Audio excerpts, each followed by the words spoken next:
Hi everyone, Sabrina here with a catch-up. I have recently got into seriously reading Wonder Woman. I'm going to blame WondyWoman over on TikTok because she is amazing. Big, massive Wonder Woman fan. She is basically, as far as I can work out, read almost everything that's Wonder Woman. Has a fantastic collection in all her little videos. I love looking at the posters and that on the wall. And she is giving me guidance on where to start if I want to actually see Wonder Woman, see Diana for who she is. So this is my little collection so far. Not bad, eh? So first up, I'm going to mention the Absolute Wonder Woman. So this is volume 1 and volume 2 because I didn't actually have anything Wonder Woman in my collection in here, believe it or not. So I thought, where do I start? And Absolute Wonder Woman is the new run by Kelly Thompson. It's set in the Absolute universe, which apparently is like DC's version of a grittier, more downtrodden world than the one we already know from DC. And it's just like, actually the DC world is pretty grim. So the Absolute universe is pretty horrific. So it starts off with volume 1, The Last Amazon. We start off with Diana, where she's left as a baby on Hell's Island with Circe the Witch. Yes, that one. And we see her develop magic, her warrior skills, all the goddesses coming in and blessing her. And we also learn about the fact that the word Amazon has been wiped from memory and her sisters are lost, we discover. But it's also Diana coming into Gateway City, making it her home, protecting it from a monster, and some of the skills that she has as this new version of Diana. I love her, the compassion that she has, the kindness. She gives people opportunities to do the right thing, to stop and think about what they're doing. She's strong, she is loyal, she's just amazing. She is very giving, she's very positive. She is a force for good in this world. She is a force for love and hope. I really, really love that. So of course I've had to get volume 2, which goes a bit darker, As My Mother Made Me. So this one is Diana trying to find the Amazons, finding out where they're hidden, what's going on, why they're being hidden, because she doesn't know any of that. But also it's dealing with Veronica Cale coming up, who's up to no good because she doesn't obviously like Wonder Woman. She thinks she's like false and a bad representation for what it means to be a strong woman. Because of course a strong woman couldn't possibly be compassionate and loving, could they? Yeah, some DC writers really need to learn what makes a decent woman. So this carries on that. We've got a labyrinth reference in here. We meet Fernando, the Minotaur, who is a friend of Diana's. This is just wonderful. If you're not sure where to start, these ones have been recommended to me. It's set in its own universe. It's very, very cool. I love it. The artwork is amazing, by the way. I'm not just saying that. And the story is, it's Diana all over. There you go. So Absolute Wonder Woman, volumes 1 and 2 are out in the shops now. And then, because I love the artwork of Absolute Wonder Woman so much, I have actually brought, this is issue 16 of the current run. I mean, look at that. I'm going to have to get like a little comic book frame to put these in because they're gorgeous. This is set after my second collection over there, but I'm missing one. I should have picked up volume 15 as well at the time, but I've got this because of the cover. And this has Santana in it. Absolute Santana. Oh my God. Of course, I've brought in the Absolute Batman. This is the crossover. Bruce calls on Diana for help. This is a one-off. She's 16. So the two have a crossover. You could just read this on its own. I haven't read Absolute Batman, so I don't know what's going on in his universe, but it does a really good job of like catching me up, let him know where he stands as an individual. And this isn't the first time he's called on Diana in his run. I like this cover a lot. So there we go. Then I've picked up Wonder Woman Future State. So this is a collection of stories that look at the various Wonder Girls, the Wonder family, in the Future State universe. I know nothing about this universe. I have no idea what's going on. This is clearly tied into something else. I don't care. I love the stories in this. We get Yara in here.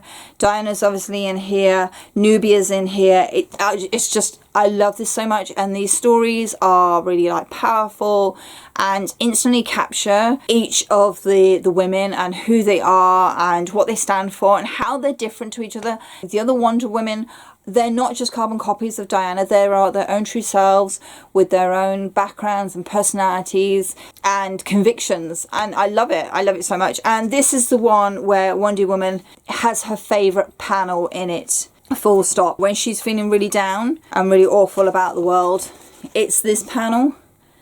That's the one where she's like, this gets me through. Those hard times, that's the panel that gets us through. I have to say, the last story in this is just beautiful. I won't spoil it for anyone. We did get this, I think this was from World of Books, which is a big secondhand UK online shop. That's where I managed to get it from. Because the drawback with trying to get some of these good Wonder Woman ones is they aren't that easy to get your hands on anymore. So Future State, yeah, I loved it. Then, of course, Greg Rucka. Greg Rucka is mentioned every time. Anybody who reads comics or any Wonder Woman fan, Greg Rucka is the author that they all go and say, you need to read his work. He's the guy that understands Wonder Woman. He respects Diana, he respects the Amazons, and he writes her exceptionally well. And I was really lucky. I managed to get my hands on the hardback Rebirth editions, Volume 1 and Volume 2, written by Greg Rucka. These are beautiful to read. The artwork is just beautiful. It's colourful. You know, the story visually is amazing, and the story in here is told, and now this is what I've seen people complain about, that they can't follow the two intertwining storylines. We have two storylines. So we have the Lies storyline and we have the Year One storyline. And so one is like the traditional Diana story, starting on Themyscira, finding the Steve, going to man's world, helping man. That's like Year One. And then interwoven with all that, you've got Diana with the Lies storyline, where she finds out what she thinks she has been doing all this time is not. And her trying to puzzle out what's going on, how has she been deceived, why has she been deceived. And those two storylines literally wrap around each other. So you get one volume of one story and then one volume of the other story, and then intertwine like that. And some people can't cope with it. I was like, okay, that's fine. Read one storyline and then read the other storyline. I think it is more effective to read it as the interwoven storyline, because it makes sense the way the things unravel and things are revealed to you.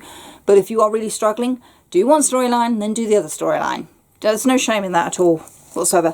But I mean, Greg Rucka is just amazing. I mean, this is, look at this. This is Cheetah. We have Barbara Ann's in this, and she's amazing, and she's enthusiastic, and she's Diana's friend, and you understand how she becomes Cheetah, and oh, it's just heartbreaking. I love it. You have conversations with Hippolyta, Diana talking to her mother, trying to understand her place in man's world, but also what that means for her as a princess of Themyscira. Steve is really well done in here. I don't really like Steve Trevor as a character. I think he's like, yeah, we had to have a man in this world. But I think he's really well done. He's highly respectful of Diana. He doesn't push himself onto her. They clearly have history in this timeline, because obviously it wouldn't be a Wonder Woman but without the intertwined relationship of the two.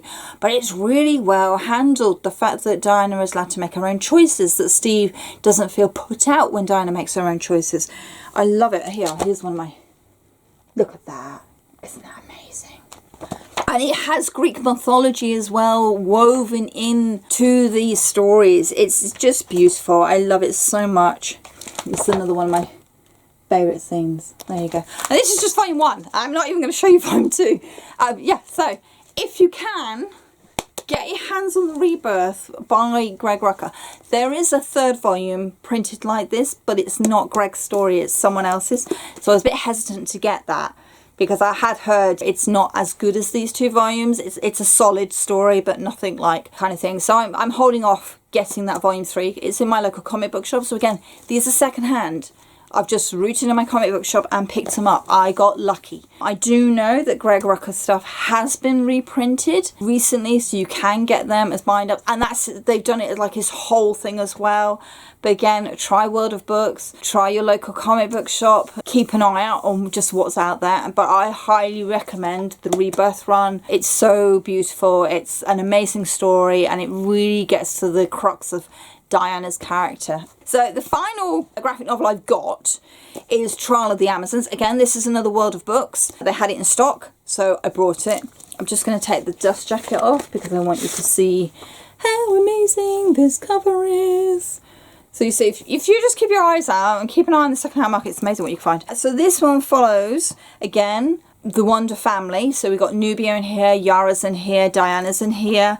And this is the one where Hitolopa is murdered. Queen Nubia is like kind of having her reign threatened. And it's also about finding the champion that's going to guard the doorway that is basically keeping all these horrible monsters from hell hidden. And we have all these tribes of Amazons that come from the outside of Themyscira. So we have Yara's tribe turns up, which is so cool. We've also got the Bana Mighol tribe who they've been kind of put down and not looked upon very well by the Themyscirans, and so they've come forward with like, we want to be represented, we want to have a voice in Themyscira, you know, we have just as much right to be known as Amazons as you do. And so we get this whole, there's the politics going on, who's manipulating this environment, this situation between the tribes, you know, who's trying to pull them apart. And this does such a good job of showing actually we are stronger together, we have more in common than we have differences, and when we stand up for what's right and for each other, then things are resolved, good things happen. And I really enjoyed this. My only complaint is I'm not quite sure what the background to the doorway is, or Nubia being queen. I don't have an issue with Nubia being queen, but it's like, how has this happened with Hitolopa still around? So there's clearly some background I'm missing to this storyline, but I really enjoyed this a lot. Some of the artwork in here made me actually stop for a minute and catch my breath. Some of it is just beautiful and so rich and detailed. Everyone involved in this knows the Amazons really well, understands the characters. Is it a little bit rushed towards the end? Yes, there is definitely a pacing issue, but when you've got so much to set up and all these characters to talk about and giving everyone their moment to shine, if you're not given enough space to finish the story properly, then that's just one of those things. People will say, well, they should have done it better. And it's like, do you know what? We needed all that at the start. If the big battle at the end is rushed a little bit, it's a big battle. I'm not a big fan of big battles. I don't do the sky beam at the end of the Marvel movies.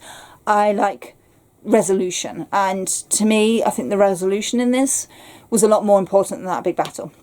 So yeah, a little bit rushed towards the end, but beautiful, amazing. And again, a great depiction of the Amazons, and it's really nice to see more of that wider family. Finally, I was really lucky to get Supergirl Next Door. This was this year's like Valentine collection. Now the only reason I bought it is because I saw WondyWoman again talking about it as a preview, and one of the stories in here is a Wonder Woman one, and it's really sweet. So it's basically Wonder Woman coming home. At the end of the day, she sits down with a romance book, and it's so much fun, and just Diana having fun in this like fantasy romance world she has created. But I really liked a lot in here. I don't know many of the DC characters outside of obviously the bits of the movies that I've seen, a bit of the animated stuff that I've seen. And they do a cracking job in here. I mean, the Green Arrow one has virtually no dialogue in it whatsoever. And it's like, oh, I think Green Arrow might be my new favourite, you know. There's a very funny one with Green Lantern and Rocket. That is very, very funny. There's a lovely one with Swamp Thing in here. Who else we got? Oh my God. Who's this one? Is this Guy Gardner? Oh my God. He's such an ass. That's so funny seeing him. Yeah. Harley and Ivy, there's a beautiful one of those too, which is really nice. Oh, Running on Love, that's the Flash. That's, oh my God, that made me cry. That is just, it's beautifully done. It is like one of the main ones in here. It's so beautifully done. Yeah. And A Dream of Different Stars, which is a Supergirl one. It's really sweet. It's just nice. I love it. And the artwork is, each one is different, but it's really well done. So if you can find a copy of this, I mean, when I went back the week after I'd picked it up, my comic book shop has sold out. So if you can find this somewhere, it's really nice. All these DC characters just being with the one that they love, or, you know, showing something about themselves through love. Really sweet. So that's my current Wonder Woman collection. Thank you for sitting with me through that entire ramble. As I say, I've picked ones that have been recommended to me. These are ones where people have gone, hey, start here. I'm aware that I haven't got Greg Perez's collection yet. I'm working on that, but I'm gonna have to save up because they're not cheap. I'm definitely like got my eye out on other stuff that has Wonder Woman in it that isn't as highly thought of, but is still really recommended. So I'm keeping a list of those authors that if they've written for Wonder Woman, they get her. There is definitely one individual who I am completely staying away from. I have read their stuff because it's the one most commonly printed. It's the one that the library has hold of, and I have read stuff from that author. I'm not even going to say the name because the fans get very shitty if you put this person down, but I've read their stuff and it doesn't do anything for me. I find it, frankly, sometimes offensive, the way that Diana is made to behave. So I'm going to stick with authors that treat Diana with the compassion and respect that the character deserves, that understand that Diana is a warrior of compassion and love and hope, that those are her key traits, that she works as a team, that she understands that we need to talk to each other, that the world would be a better place if we just stopped fighting and if we listened and cared for each other. Those are the writers I'm going to read when it comes to Diana, because that's Wonder Woman. She's not a killer. She's not a full-blown fighting machine. She is a compassionate individual who deserves to be shown that way. So that's my little collection. I know I'm new to this.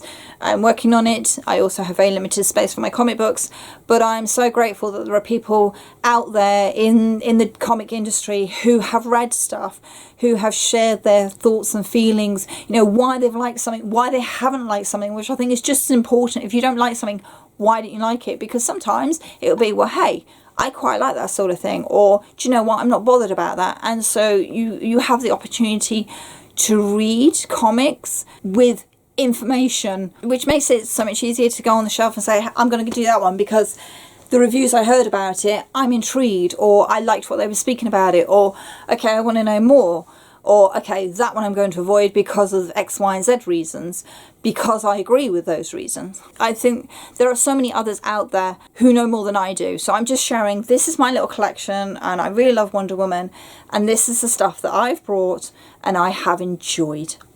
There you go. So let me know your favourite Wonder Woman collection, comic, writer, whatever, down below. That would be great. Thank you so much. As always, thank you for watching and happy reading. Bye.